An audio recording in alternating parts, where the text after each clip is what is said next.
श्री गजानन विजय ग्रंथ अध्याय 6वा।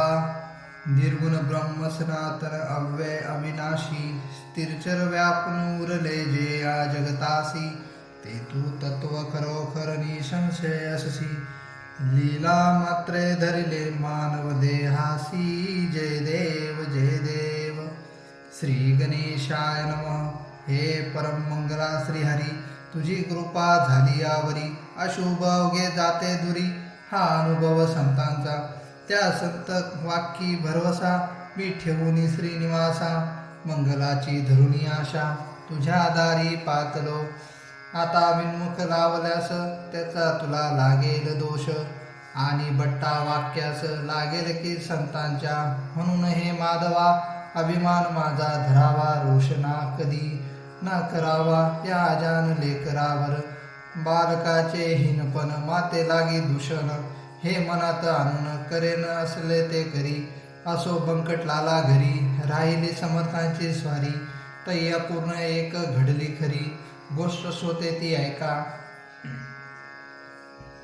गावाची या दक्षिणेस बंकटलालाच्या मळ्यास महाराज गेले एक दिवस कंसे मक्याची खावया बहुत मंडळी बरोबरी कंसे खाया आली खरी विहिरीपाशी तयारी केली कंसे भाजण्याची विहीर होती धनत्तर पाणी जिला अपरंपार गर्द छायेचे वृक्ष थोर जवळ होते चिंचेचे आगट्या पेटल्या एकसरा आज मासे हो 10-12 तेने डोंब झाला खरा गगनोदरी धुमाचा त्या योगे ऐसे झाले आग्यामूळ लागलेले चिंच वृक्षावरी भले त्याच्या माशा उठल्या की त्या माशा उठता क्षणी मंडळी गेली पळवणी कंसे ठिकाणच्या ठिकाणी मक्याची ती राहिली हो त्या आग्या मोळाच्या मक्षिका पसरल्या अवघ्या मळ्यात देखा घोंगड्याच्या करुण बुरखा कोणी गेले पळून प्राणापरी आवडती वस्तू नसे हो कोणती अशा वेळी समर्थ मूर्ती आसनी होती निर्धास्त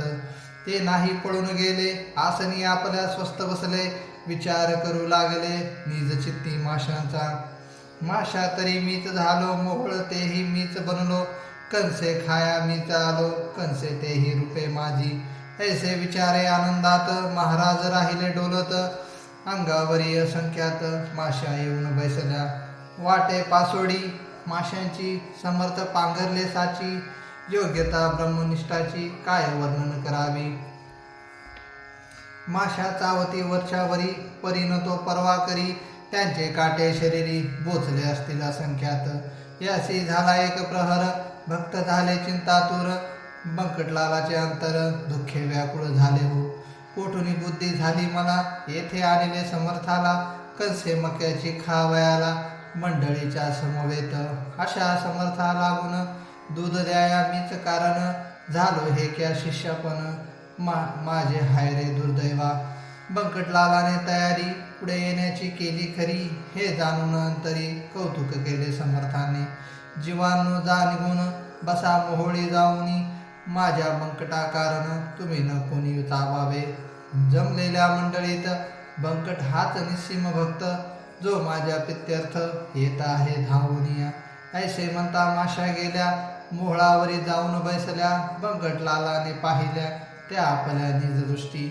महाराज त्या पाहुणे बोलते झाले हसोनी वा खूप केली समेजवानी आम्हासी तू माशांची अरे ते जीव विषारी बसले माझ्या अंगावरी माझ्यापासून झाले दुरी लड्डू भक्त येदवा याचा करी विचार संकट आल्या कोणावर कोणी न सहाय्य करणार एका ईश्वरा वाचुनी जिलेबी पेढे भरपी खाती माशा आपल्या पळून जाती ऐशी जयाची आहे कृती ते स्वार्थी भक्त निसंशय बंकटलाल मधुरोत्तर करिता झाला त्यावर महाराज आणू का सोनार काटे माशांचे काढावया महापापी मी गुरुराया तुम्हा लागी त्रास द्याया अनविता झालो या ठाया माशा किती डसल्या तरी गांधी अग्नित अंगावर कुठल्या तुमच्या साचार याचा व्हावाया परिहार उपाय सांगा कोणता बंकटलालाचे ऐकिले वचन महाराज बोलते झाले अरे यातना काही अधिक घडले डसणे स्वभाव माशांचा मला त्याचं मुळीच बाधा होणार नाही जाण कदा त्या माशी रूप सच्चिदानंदा म्या जाणले म्हणून माशी तरी तोच झाला, तोच आहे माझा पुतळा, पाण्यानेच पाण्याला काय दुखविता येईल. हे ऐकता ब्रह्मज्ञान बंकटलाल धरी मौन, काटे काढल्या लागून बाहिले त्याने सोनार चिमटे घेऊन आले, देहास शोधू लागले, कुठे काही काटे रुतले, मक्षिकेचे पहावया. महाराज बदले तयांना, काय ह्या वंद्या मैथुना, करीतसा तुमच्या नयना काटे तेना दिसतील. ते काढण्या चिमट्याची गती नाही मुळी जसाची, साक्षी ती ह्या गोष्टीची मीच दावितो तुम्हाला. ऐसे म्हणून कौतुक केले, वायू लागी रोधून धरले, तो काटे अवघे वरी आले रुतलेल्या स्थलातून.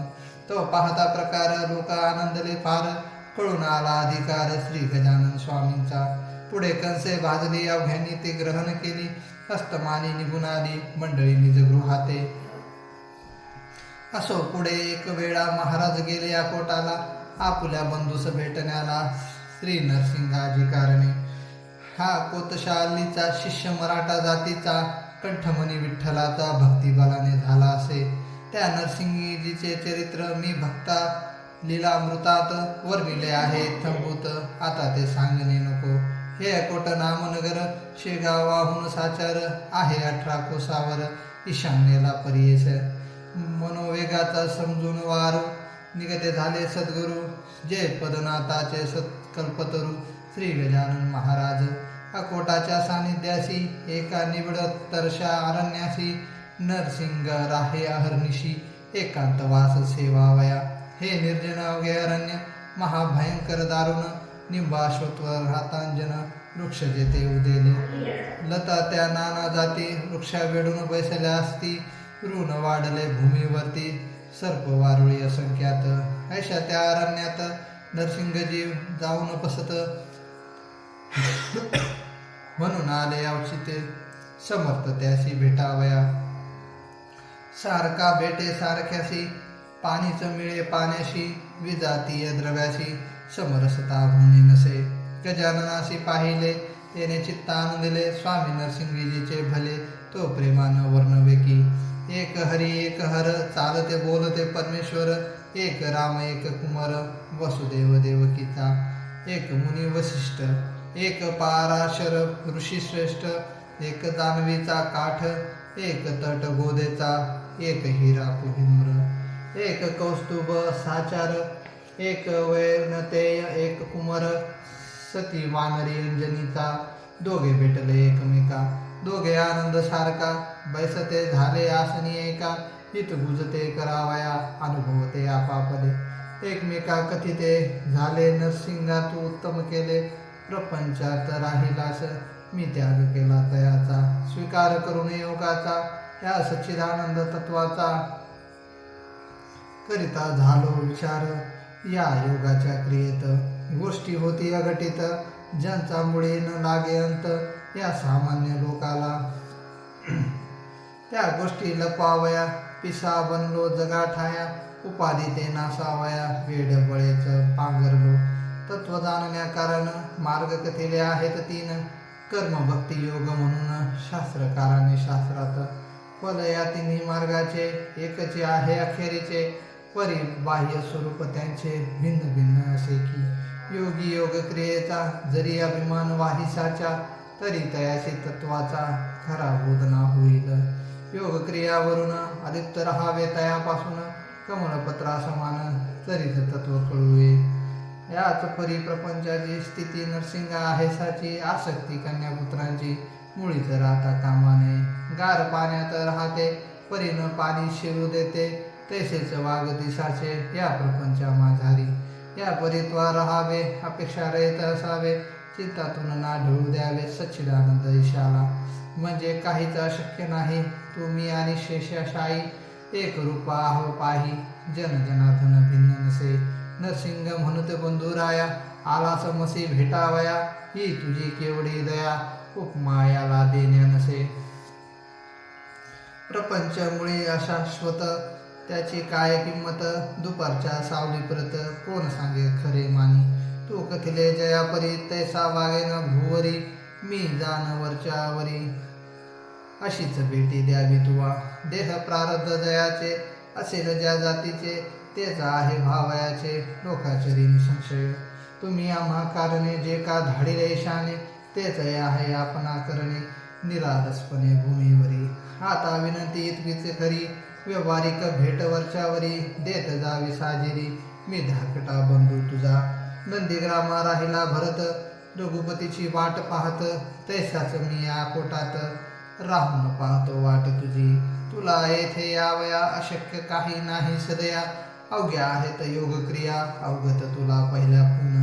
वदन लाविता पाण्याप्रत योगी भरधाव वरुणी पळत क्षणा माझी फिरून येत शोधून अवघ्या त्रिभुवना.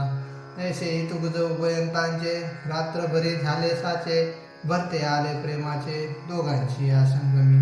खरे खरे जे का संत तेच हेच घडून येत दांभिकांची होतात भांडणे पाहून एकमेका. दांभिक म्हणू नये गुरु ते अवघे पोट भरू पुरा माझी फुटके तारू तारण्याशी समर्थ नसे. दांभिकाची बोलबाला जरी होतो जगी भला तरी त्यागणे आहे त्याला निवडून या श्रोते हो. संतत्व नाही मठात संतत्व नाही विद्वत्व संतत्व नाही कवित्वात ते स्वानुभव पाहिजे. दांभिक मुलाम्याचे सोने त्याला सांगा काय घेणे गृहिणी म्हणून ठेवणे काय कसबीन सदनात. ही संत जोडी साक्षात्कारी दांभिकतेची साच वैरी नादे ज्यांच्या सदैव घरी सन्निधी सदाचार. नरसिंहजीशी भेटण्या जाण काननी आले गजानन ऐसे कळले वर्तमान गुराखीद्वारे अकोटाला. ते कळता आनंदले लोक धावू लागले नारळ घेऊन निघाले पहायास द्वय संतांशी. एकमेका ऐसे म्हणती चला चला रे सत्वरगती गोदाया आणि भगीरथी संगम पावली काननात. त्या भेटरूप प्रयागासी जाऊ आपण स्नानासी या महोदय पर्वणसी साधून घेऊ चला हो. तो इकडे काय झाले गजानन आधीच निघून गेले नरसिंगासी पुसून भले भेटना झाली पौरासी. पुढे एकदा गजानन करीत असता भ्रमण दर्यापुराच्या सानिध्य जाण येथे जाले शिष्यासह. दर्यापुराच्या शेजारी शिवरगाव निर्धारी असे चंद्रभागेच्या तीरी वज्रभूषा वास जेथे. श्रोते ही चंद्रभागा पंढरीची नाही बघा ही लहानशी एक गंगा पयोष्णीला मिळणारी. या शिवर गावात वज्रभूषण नामे पंडित 4 भाषा अवगत होत्या श्रोते जयाला. कीर्ती ज्याच्या विद्वत्तेची वराडी पसरली साची याला भक्ती भास्कराची आत्यंतिक असे हो. प्रत्यही चंद्रभागेवर स्नान करी साचार उदयासे येता दिनकर अर्घ्य त्यासी देतेसे. पंच उषकाला वज्रभूषण उठे भला सारुण प्रातवर्धिनीला अरुणोदयी स्नान करी. तेही शितो तेही शितोदकानी ऐसा कर्मठ परिज्ञानी मान मान्यता विद्वज्जनी ज्याची होते विशेष. त्या शिवर गावाला योगीराज फिरता आला वाटे तपाचे द्यावयाला फल त्या वज्रभूषणासी. चंद्रभागेच्या वाळवंटी हा बैसला ज्ञान जेठी समोर नंदीची या काठी आले वज्रभूषण स्नानाला. ती प्रभातीची वेळ पाही प्रकाशिल्या दिशा दाही कुक्कुटाचा आवाज येई वरचे वरी ऐकावया. चातक भारद्वाज पाखरे जाऊ लागली त्या दतरे भास्कराशी सामोरे पूर्व दिशा लक्षून. भास्कराचा उदय होता तम निमाला हा हा म्हणता जैसा सभेस पंडित येता मूर्ख जाती उठोनी. ऐसा त्या सुप्प प्रभाती वाळवंटी गुरुमूर्ती बैसली होती निश्चिती ब्रह्मानंदी डोलत. सवे शिष्य पार बसले होते मंडलाकार ते शिष्य नव्हते किरणे थोर त्या गजानन भास्कराची. तै वज्रभूषण तत्वता झाला सूर्याशी आद्य देता तो हा पुढे ज्ञान सविता त्याने पाहिला प्रत्यक्ष. सूर्याप्रमाणे सतेज कांती अजानुबाहू निश्चिती दृष्टी नासाग्रथाच्या वरती चिरदयाची झाली असे. ऐसा पुरुष पाहता क्षणी वज्रभूषण हर्षलामणी संध्या समान घेऊन आला धावून जवळ त्यांच्या. अर्ध्य दिले पायावरी गजाननाच्या सत्वरी प्रदक्षिणाही अखेरी त्याने घातली तयाला. मित्राय नमः, सूर्याय नमः, भानवे नमः, खगाय नमः ऐशी नावे घेऊन पहा घातले द्वादश नमस्कार. शेवटी आरती ओवाळी गजाननाशी आदरे भली न्यूनता ती नाही पडली कशाची त्या ठाया. प्रार्थनापूर्वक नमस्कार साष्टांग केला अखेर मुखाने ते स्तवन थोर महाराजांचे चालले. माझ्या तपाचरणाचे फळ आजी मिळाले साचे दर्शन दिव्य पायांचे आज झालो धन्य मी. नभोदरीच्या भास्कराला देत होतो अर्घ्य भला तो आज प्रत्यक्ष पाहिला ज्ञाननिधी योगेश्वर. हे पूर्ण ब्रह्म जग चालक ज्ञानराशी ऐशी युगायुगी किती अवतार घेसी झाल्यास दर्शन तुझे भैरव चिंता नासे गजानन गुरु. वज पावा आता ऐशी प्रार्थना करून संपविले त्याने स्तवन योगेश्वर या लिंगन. दृढ दिले त्या दोन्ही करे माझ जैसी लेकराला माय जैसी लेकराला प्रेमे धरी पोटाला तेवी वज्रभूषणाला धरते झाले महाराज. मस्तकावरी ठेविला कर आशीर्वाद दिला तोर सर्वदा तुझा जय जयकार होईल बाळा. वज्रभूषणा कर्म मार्ग सोडू नको विधी निरर्थक मानू नको मात्र त्यात होऊ नको लिप्त बाळा केव्हाही. आचरून कर्मफल टाकीता भेटतो घननीळ त्यांच्या अंगी न लागे मळ या कर्माचा केव्हाही.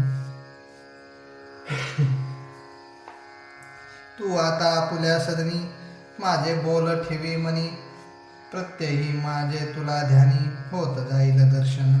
ऐसे म्हणून प्रसाद दिला श्रीफलाचा श्रोते बला त्या वज्रभूषणा पंडिताला महाराज आले शेगावी.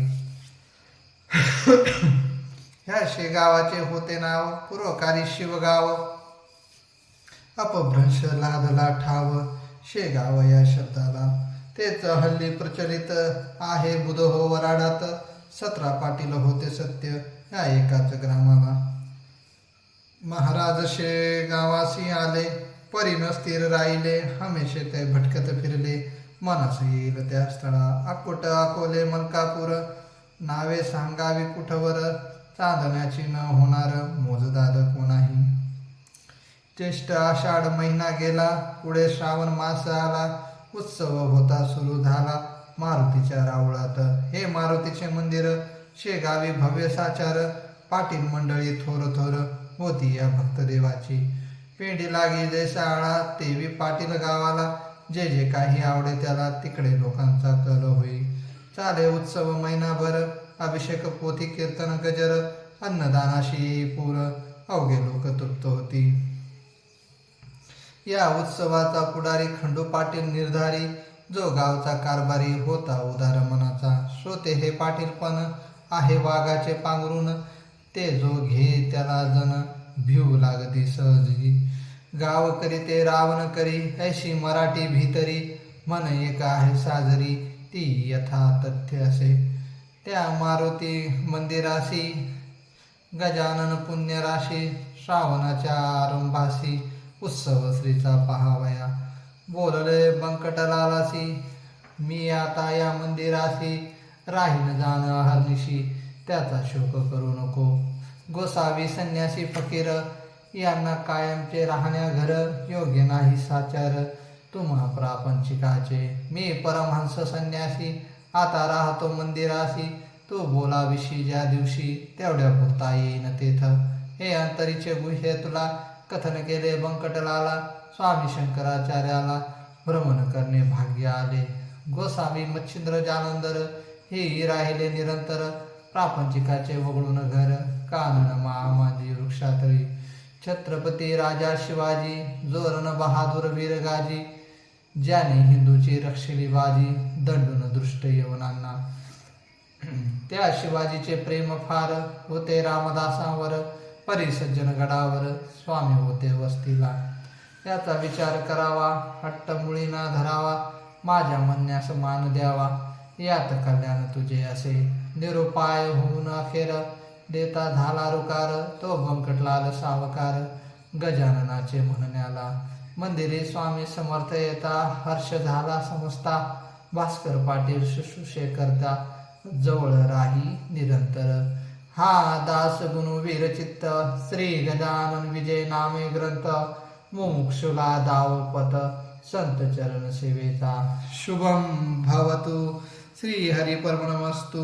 इति श्री गजानन विजय ग्रंथ षष्ठाध्याय समाप्त. अनंत कोटी ब्रह्मांड नायक राजाधिराज योगीराज परब्रह्म सच्चिदानंद